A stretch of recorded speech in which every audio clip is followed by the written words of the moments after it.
If your online subscription is on hold, or if you need to update your payment method, log in at texasbarpractice.com. Go to your account page. Select the Payment Methods tab. To update, select the down arrow next to your existing method. Select the Edit button. Enter your updated information and click Save.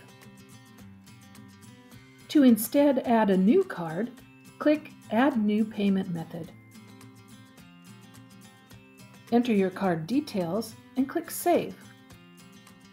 It is necessary to select this updated or new payment method for your online subscription.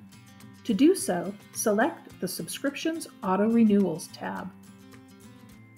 On the listing for your subscription, click Edit Payment Method.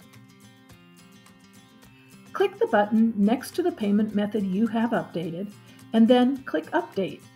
Your new payment method will be applied, and the payment for your new subscription period, monthly or annually, will be applied in about the next 2 hours.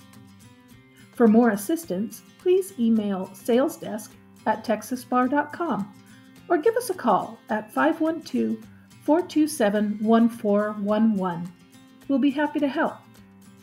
Thanks for watching.